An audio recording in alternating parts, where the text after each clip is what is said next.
Oh, man. These boom tube rides get tougher every week. Oh my God. Yes, it's that time of the week again for that show that comes to you from deep in the bowels of downtown historic St. John's, Newfoundland, from an undisclosed location known only to the comic book fans of St. John's, comes in the Library of Graphic Literature with your wacky host, me, Wallace Ryan. Anyway, how's everyone doing today? I'm doing fine, thank you very much. Oh, hang on a sec. A little spin of the old spinner rack to start our afternoon here. So I got a nice pile of books here. Oh, first of all, of course, happy birthday to Downtown Comics owner and operator Jason Conway. Way to go, Jason. And also tonight, actually, after I finish up here and have something to eat and such, I'll be going to the Royal Newfoundland Regiments Museum here in St. John's, Newfoundland in Pleasantville, for any of you who actually live here. And we're having a exhibition tonight called War and Comics, and I'll be taking part in it. Same with Paul Tucker, Scott Chantler, and Jason Lutes,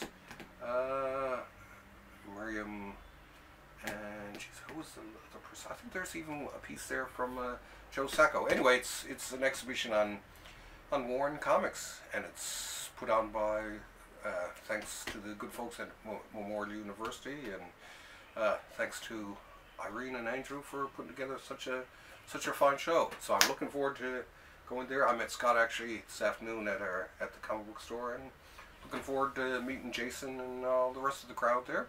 So it should be fun anyway. That being said, let's have a cup of tea, or at least a sip of a cup of tea, and get down to work. So when I take off my glasses like that, I'm getting down to work.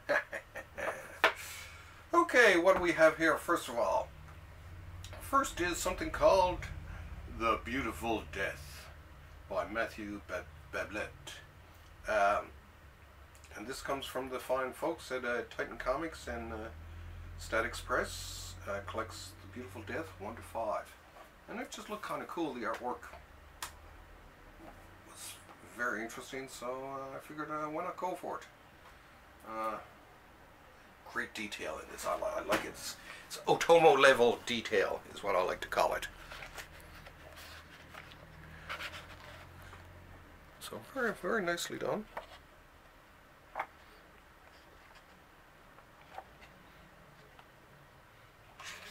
Beautifully drawn, so I can't wait to give this one a read, see what this one's about.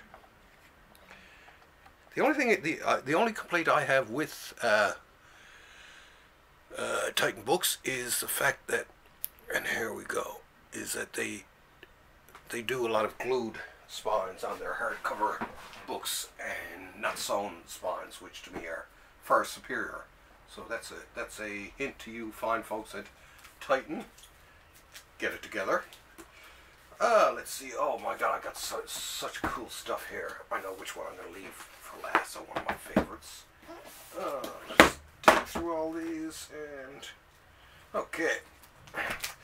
Runaways by Brian K. Vaughan and Adrian Alfona, winner of Eisner and Harvey Awards.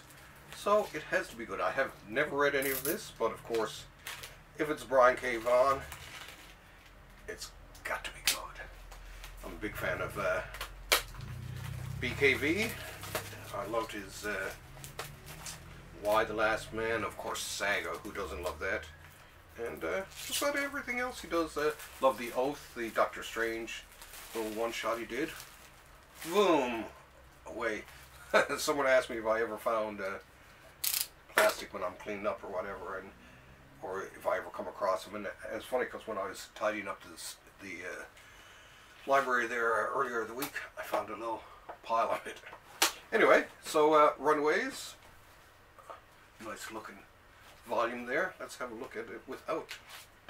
Oh, excuse me. Oh, the ignorance.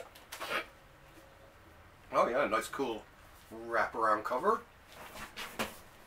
Let's get close so you can see the whole wraparound effect. And here's the artwork here.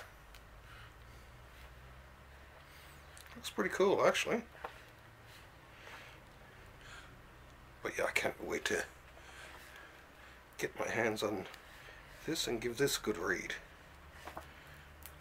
Supposedly very well received by most folks. My good buddy Dennis Osborne told me I had to get it. So, and I do listen to Dennis because he has a lot of good suggestions, and he reads a lot of stuff that I may not have read. So if I see something that looks interesting, I'll ask him if he's read and if he has, what his recommendation is on it, and he told me to get this one. So, thank you, Dennis. Okay. Stop for another cup of tea. As opposed to most episodes of In the Library of Graphic Literature, which are usually shot around 11 o'clock at night, it's usually very quiet here. As I'm talking now, you may actually hear the roar of motorcycles or whatever, because I'm on a fairly major street here in St. John's. And you might, I don't know if you notice, the lighting is slightly different. It looks a little bit more brighter here today, and that's because, of course, it's sunny out today, and it's around almost 5 o'clock Newfoundland Standard Time here, which would be about 3:30 Eastern Standard. So let's pull this one off, have a look at this one. Woohoo! And this, of course, is Volume 3 of George Perez's Wonder Woman. So, always been a huge George Perez fan, right from the very first, I think the first time I seen a lot of his stuff was actually in The Deadly Hands of Kung Fu.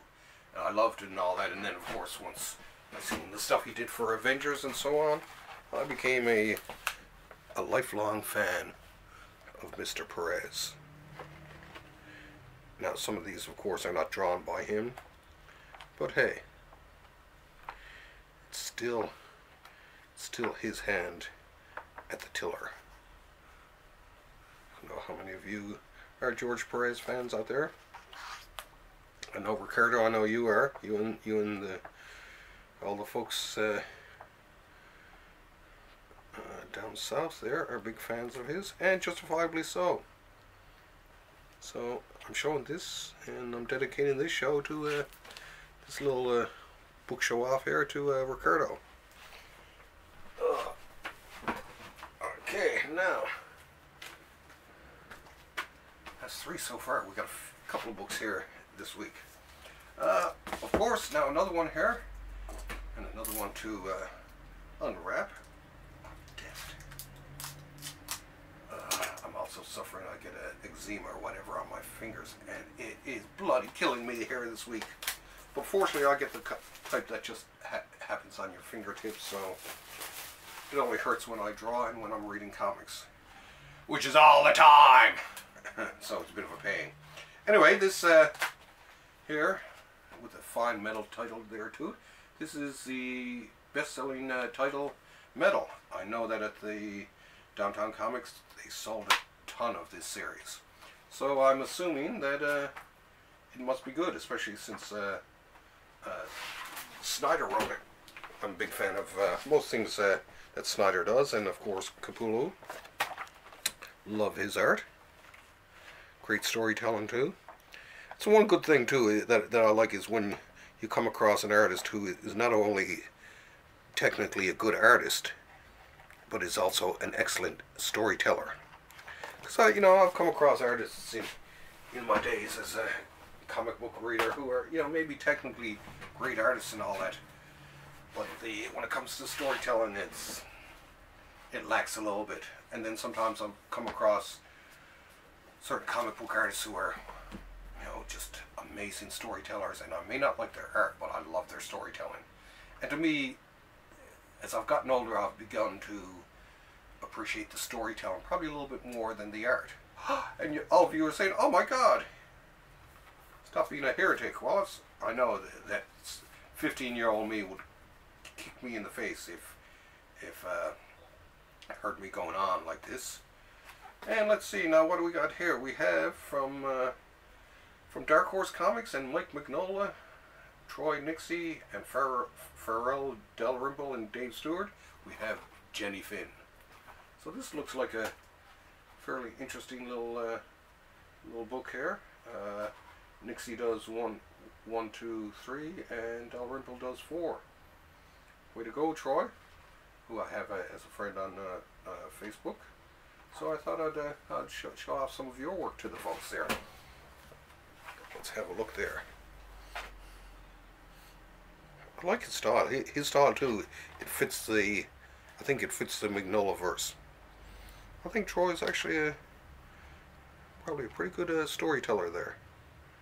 So I mean, the stories are always good if it's Mignola, but with Nixey and Dalrymple here, I think it's definitely a book worth picking up. Like I say, usually anything from the Mignola verse I love right away.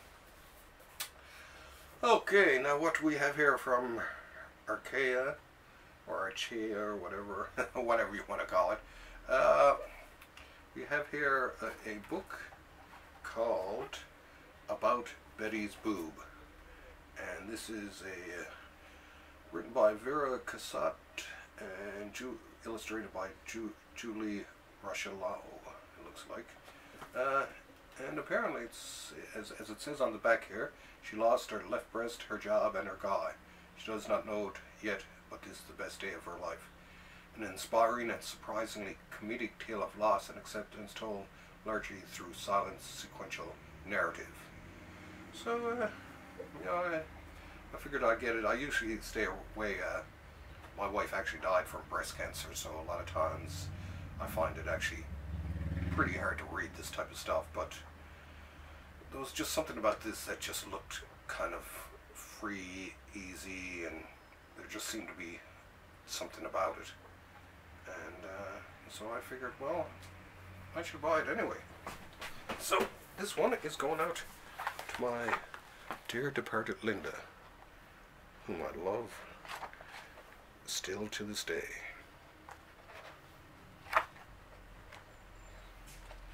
So it's not much in the way of dialogue. Very little in the way of dialogue, as a matter of fact. And it's funny too, because sometimes the times I went through with my wife seemed to be long, drawn-out scenes that, in my memory, don't have dialogue to them. But any book that's about breast cancer, anything that I can show to folks or highlight or feature that's about breast cancer and the terrible toll it takes on today's society, I'll do it. So besides buying this, give it to your local cancer society too. Okay. Whew. Let's have a sip of tea here first.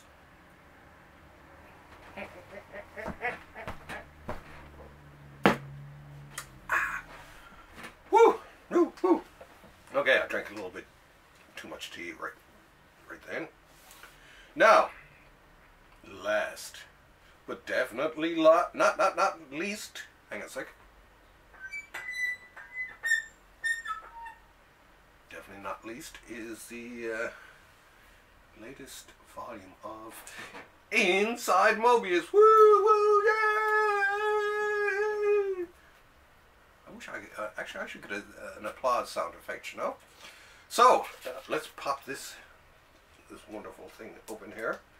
I can't thank Dark Horse enough for bringing Moebius back to the North American comic book market. You guys have done an incredible job, beautifully done. Shout out to Diana Schultz, who's been doing the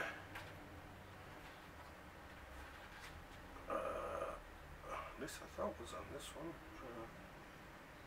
been doing the translation. Oh, I don't see. Oh, Philip Simon though. Hey, Philip. See you in here, but okay, don't say anything in here. Anyway, these are, yeah. Oh, there we go. Translation by Diana Schultz. There, so it is there. Commentary by Isabelle Giraud and Moebius Productions.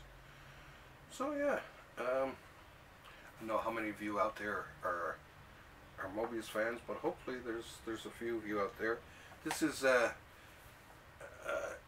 this was a series Moebius did. There, it's very highly autobiographical, and he actually hangs out with some of his creations and talks to them. And actually, the first one too was kind of interesting because he actually hung out for a bit with Osama bin Laden.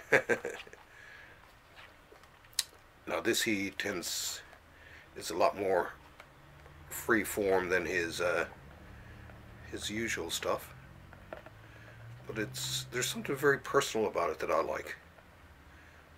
And I mean, I've loved Moebius from the first time I seen him in his work in 1977 in heavy metal. Oh, and there's number 3 that'll be out soon. So yeah, it's like I say, Moebius to me was one of the finest comic book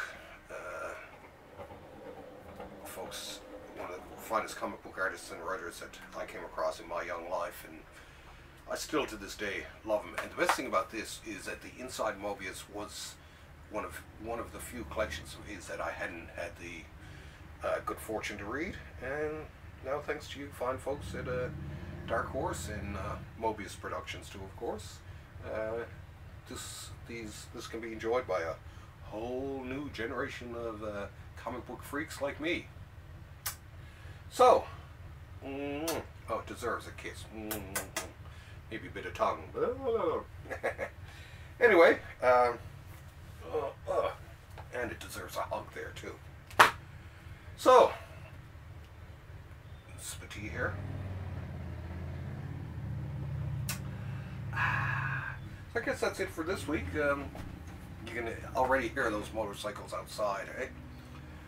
And the traffic. I hear it. Oh, there's a burp. There's a burp of a horn. Anyway, I guess that's it for this week. I don't think there's a lot next week. I'm trying to put together a few shows of different stuff and all that. Basically looking at some of my older collections and stuff like that. And but I'll announce those as I get closer to them. I will also too, actually, when I go to the opening of the exhibition tonight, the War and Comics one, I will actually be videotaping my interactions there, so and chat with some of the fine folks that will be there, and I will be posting that to this channel too. So it'll be kind of like an extra episode of In the Library of Graphic Literature this week. Oh, so that being said, it's going to be a busy night. And that being said, I thank you all for your patience and your kind consideration in these matters. Thank you very much. See you next week. And yes, sooner or later we will be having Sophia back to review some young adult graphic novels. She really had a good time. I thought she did a great job. Anyway, that being said, take us away, Mother Box. Yeah? Yeah? Really? That much? No way. Oh my god. Look at the size of that boom tube. That's the second biggest boom tube I've ever seen. Oh my god, it's starting to suck me away. Bye, see you guys. Whoa!